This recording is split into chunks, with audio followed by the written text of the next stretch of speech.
I'm Sue Butler. This is Dawn, and we're Jessica's mom and dad.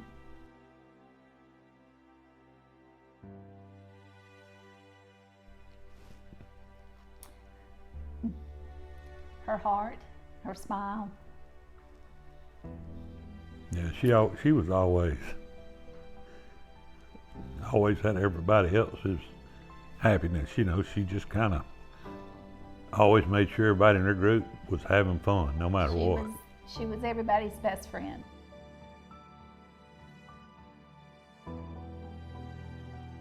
My favorite memory of Jessica was on her wedding day. She was the happiest that she had ever been, and just thinking back, I've never seen her look more radiant, and I was just very happy for her that day because she was so happy. 28 years, and we didn't do anything. She wasn't right there with us, so all our memories revolve around her. Didn't matter if we went to the beach, to the lake, to a birthday dinner, to church. She was the one that always come home and did things with us. And if we didn't want to do something, she would come hang out with us here, you know.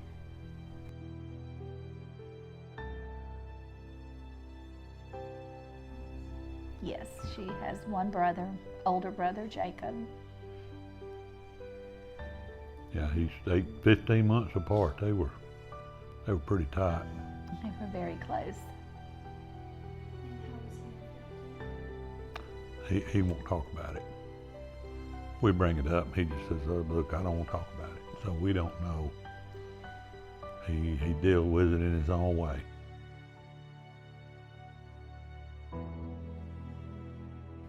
That day was the worst day of our life. The very worst day of our life. It's been 2.5 years and it still doesn't seem real. I still expect her to come through that front door. It changed our lives. Well, yeah, we have a small, forever. Yeah, we got a small lake house, and she was always up there and had plans to come up that weekend. He had a guy friend that they were going to a wedding, I think the next day. They were, yes. And we were up there, the laundry, our washing machine wasn't doing right, and I was working on it, and the phone rang. And it was that young man, and I thought, well, so I answered it, and he was acting so strange. And he was on his way to the lake and hung up, and me and her, I looked at her. I knew something wasn't right. I called him back and said, you got to tell me what's going on. And, you know, I remember his words well. He was crying. He said, he called me Mr. Don. He said, she's gone.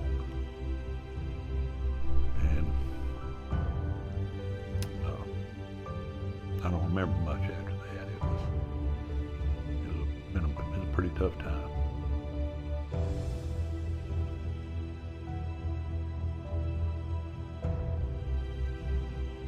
Just don't text and drive. Don't read email.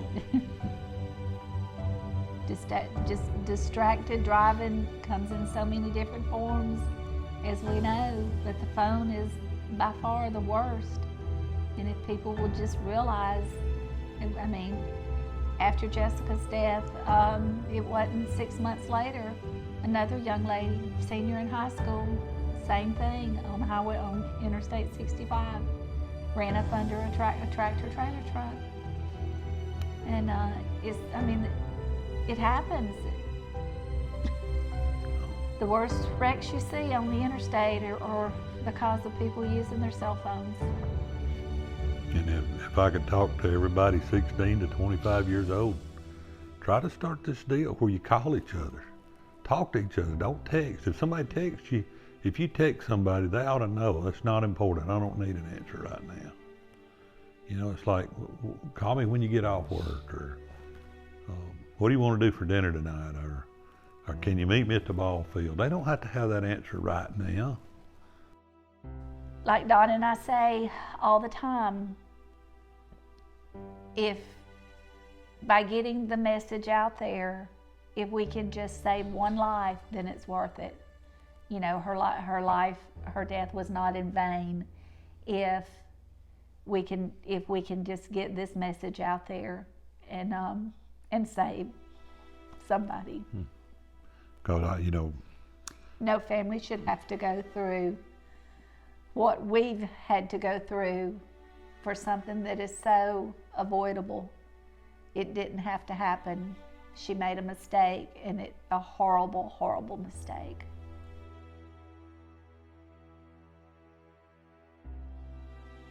I'm Josh. And I'm Candace. And we're her Jessica's best friends.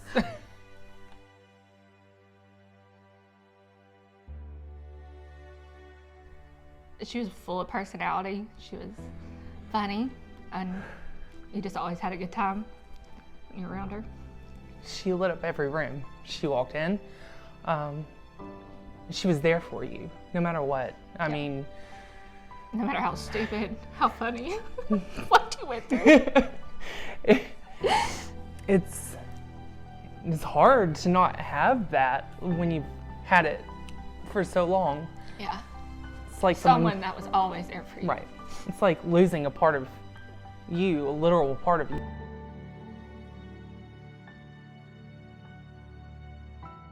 Her name's Mama Sue in my phone, and when it pops up, you don't call often, so when she does, I answer, and she said, Candace, honey, I hate to tell you this, because it was such an important weekend that weekend. I knew they were going to the lake, and she had invited us up, and we weren't going to go up Friday night, but we would have probably ended up there Saturday or Sunday just to hang out with them.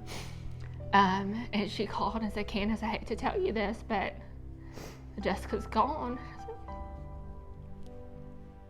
Gone where? What do you mean? And she said she was in a car accident. My phone also says Mama Sue when it rings, so I knew it was them. I didn't answer initially, I missed it, but I listened to the voicemail, a voicemail that has since definitely been deleted because I can never listen to it again. And I knew something was really wrong by the voicemail, so I called back and Mr. Don answered the phone, and that's how I knew something majorly wrong was going on. And he said he had to tell me something, and said that Jessica had been in a car accident and she's gone. And I don't think that registered to me what gone meant at the time. I mean, I was just in complete shock.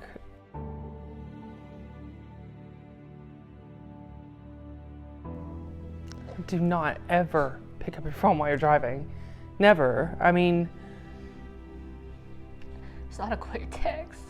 it's not a quick text.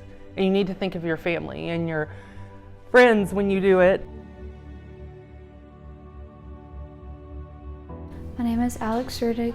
I'm from Troop 872, and I decided to do my Gold Award on Jessica and what happened to her. This should not happen to anyone else, ever, again. Hearing stories from her parents and her friends, really, even I found out more stuff that I didn't even think about. Like that day, I can't imagine how that would feel if one of my best friends passed away just from a stupid text. And I want people to watch this and put down the phone. You don't need to answer it now. It's not important. It's not worth your life.